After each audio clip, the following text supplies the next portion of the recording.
జీ5 ఉండగా మీ favourite TV shows ని మీరు అస్సలు మిస్ అవ్వలేరు. Complete free.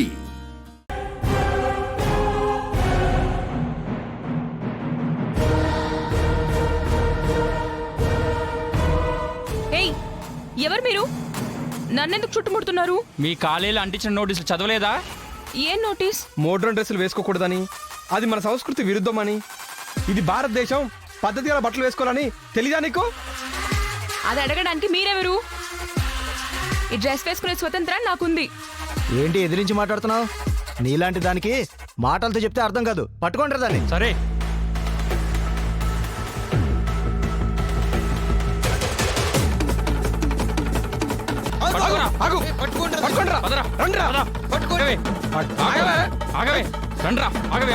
శివలక్ష్మి, నన్ను కాపాడు. ఏమైంది? ఎవరు మీరంతా? సిగ్గులేదా మీకు? నడి రోడ్డుపై ఒక అమ్మాయి మీద దాడి చేస్తున్నారు. మీకు అక్క చెల్లెలు లేరా?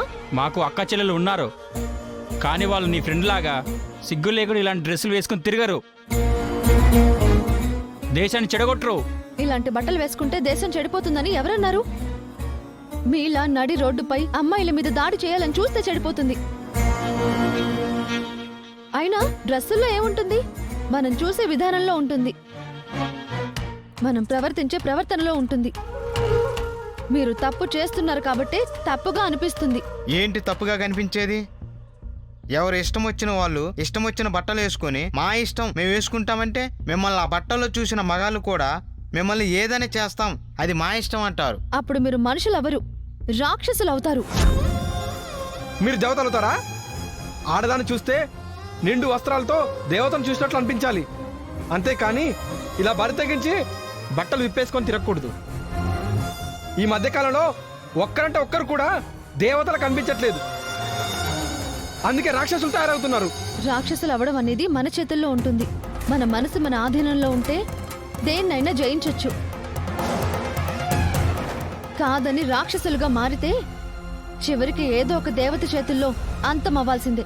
ఈ అమ్మాయిని ఏదో చేయాలని కాదు, తను ఇంకోసారి ఇలాంటి బట్టలు వేసుకోకూడదని భయం చెప్తున్నాం. ఇంతకీ ఇంత గొప్పగా మాట్లాడారు. మీరు ఎవరు కూతురండి? రఘురాం గారి కూతుర్ని. నీలో మీ నాన్నగారు కనిపిస్తున్నారు. ఆయన చాలా ఆదర్శ భావాలు గల వ్యక్తి.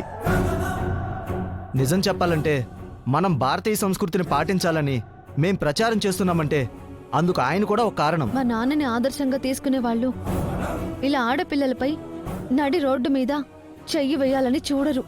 క్షమించండి అమ్మా, ఇలా ఎందుకు చేశామో చెప్పారు కదా, ఇంకెప్పుడు ఇలా ఉండకూడదని మీరే మీ ఫ్రెండ్కి చెప్పండి. ఇలాంటివి ఎంకరేజ్ చేస్తే మీ నాన్నగారి ఆదర్శ భావాల్ని మీరే చంపేసిన వారు అవుతారు. అలాగే, అర్థమైంది. పదండ్రా.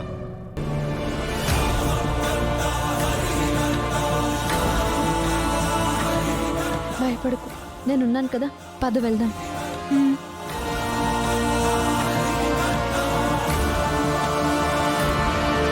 కంగ్రాట్స్ శ్రీను, మీ పప్పు చారు నీకోసం వాళ్ళ అమ్మా నాన్నతో కొత్త కార్ తెప్పించింది.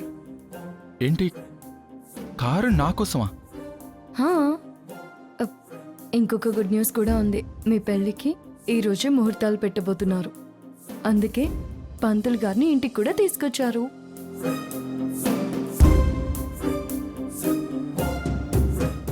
బావా చూడు, నీకోసం అమ్మ వాళ్ళు కార్ తెచ్చారు. ఇప్పుడు కారు ఎందుకు? నాకేం వద్దు. ఎందుకొద్దు సీను? నీకోసం వాళ్ళెంతో ఇష్టపడి కార్ తీసుకొస్తే వద్దంటావేంట్రా? ఇందులో అంత ఆశ్చర్యపోవాల్సిన అవసరం లేదమ్మా. చారుకి నాకు ఇంకా పెళ్లి కాలేదు, చారు నా భార్య కాలేదు.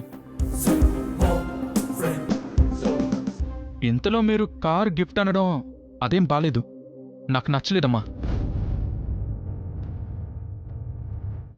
ఎందుకు నచ్చలేసేను?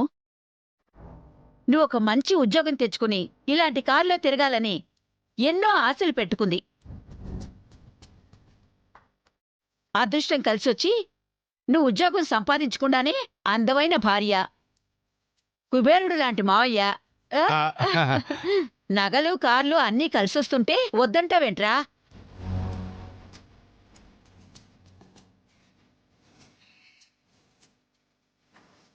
అవేవి నాకు ఆనందాన్ని ఇవ్వవమ్మమ్మ. నాతో ఆద్య ఉంటే చాలు. కానీ ఈ విషయం ఎలా చెప్పాలో అర్థం కావట్లేదు. ఇంకా ఆలోచిస్తున్నావేంట్రా? అది కాదమ్మా, పెళ్లి కాకుండా ఇలాంటి వాటిని తీసుకోవడం ఎందుకు? అసలు పెళ్లి జరగొచ్చు, జరగకపోవచ్చు కదా.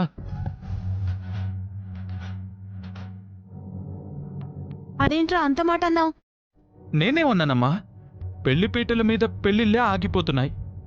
మనం ఇంకా ముహూర్తమే పెట్టుకోలేదు కదా, అందుకే వద్దంటున్నాను. అందుకే కదా బాబు పంతులు గారిని తీసుకొచ్చావు. కారు పూజ అయిపోగానే పెళ్లి ముహూర్తం పెట్టించేస్తాం. అవును. చూడండి, మీరు అనవసరంగా ఏదేదో ఊహించుకుంటున్నట్టున్నారు. మా మామయ్యకి ఇంట్లో టీవీ ఉంటేనే నచ్చదు. అలాంటిది కారంటే ఎలా ఒప్పుకుంటారనుకున్నారు? మా మామయ్య వచ్చేలోపు కార్ తీసుకుని ఇక్కడి నుంచి వెళ్ళిపోండి. సీనయ్య, నేనిందాకట్నుంచి ఇదే చెప్తున్నాను, కాని ఎవ్వరూ నా మాట వినడం లేదు. వదినా, నా కొడుకు ఆనందంగా ఉండటం నీకిష్టం లేదా? అసలే వాణ్ణి ఒప్పించడానికి ఇంతమంది కష్టపడుతుంటే నువ్వు వాణ్ణి సమర్థిస్తున్నావేంటి? అది కాదు పద్మా, మీ అన్నయ్యకి ఇష్టం ఉండదని చెప్తున్నాను. ఏం జరుగుతుంది?